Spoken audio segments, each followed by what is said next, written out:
Magandang araw mga kalusaw. Ito ngayon ang gagamitin natin sa ating lifetime Caladius oil power bank operated na blower. Instead na malaki di kuryente, hindi na natin gagamitin ito ngayon sa ating kalan. Ang gagamitin natin ngayon ay itong power bank operated na blower para tipid tayo sa kuryente. So tara, testingin natin mga kalusaw kung maganda pa itong kakalabasan na ating gagawin na kalan. Try natin yung bago nating lifetime Caladius oil. Try natin mga kalusaw kung ubra itong maliit na blower, tapos gamit lang natin ay power bank. Testingin natin to. Ito yung pinaka controller nya, power bank, lifetime Caladius oil, blower. Titignan natin kung ano magiging result. Asan ka? Ang itatry natin dito lutuin ay itong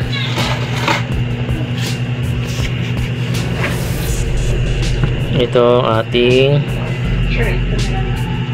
alright, yan lang naman. Tetestingin natin dito sa ating, susubukan natin tong ating binabalak na kaewanan. Okay, try na natin. Pressure 8 yan. Alright, tutok mo natin dito sa ating power banks. Alright, ngayon bubuksan na natin.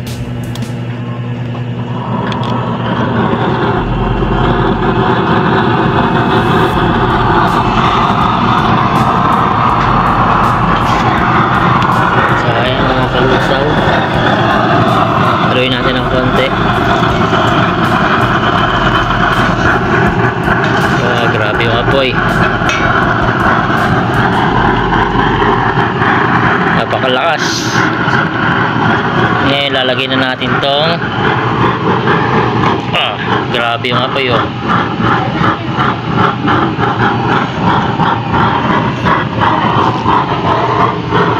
grabe naman yan, sir.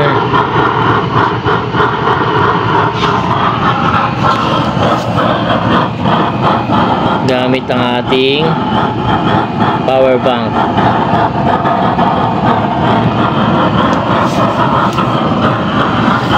Grabe yung apoy, sir. Nakalusaw. Ayan, hinahan natin yung hangin. Buksan natin. Hinahan. Bukas.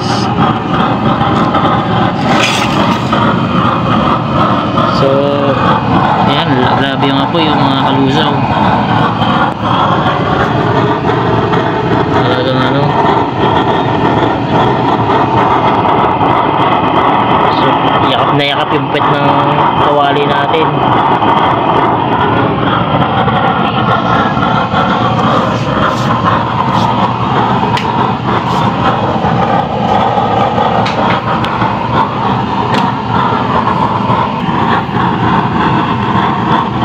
Buksan natin.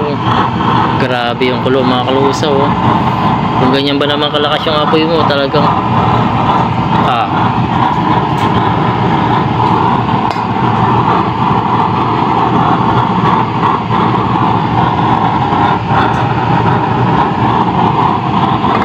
power bank mga kalusaw, power bank lang yan ba? Anytime anywhere pwede ka na makaluto kahit walang kuryente.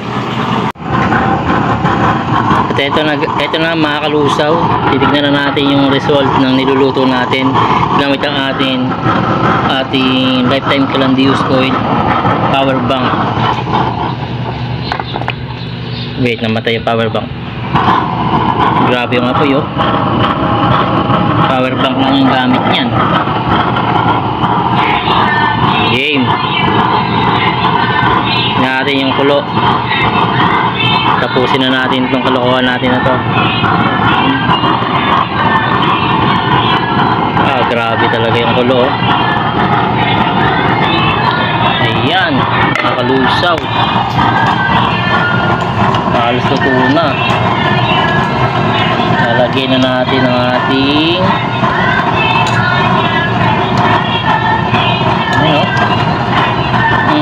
tinan mo, ang laki niyan. Ang laki ng sinalangan natin. Pero kaya niyang pakuluin ng ganyang kalakas. Malaki to. Pang 5 tao, pang 10 tao kakaya kumain ito. Ngayon lalagyan natin ng gulay. Takpan muna natin. At ito na mga kalusaw, yung gulay na ilalagay natin. Ayan, yung apoy oh. Gagalit yung apoy mga kalusaw. So, okay, tanggalin natin yung takip. Grabe talaga yung kulo. Ngayon lalagyan na natin itong gulay.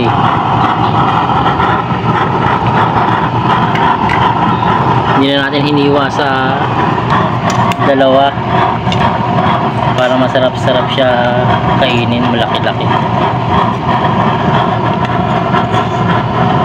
Mild lang naman yung paggulay, mild na lang yan. Konting kulo na lang. Takpan lang natin ng konti and then baka na.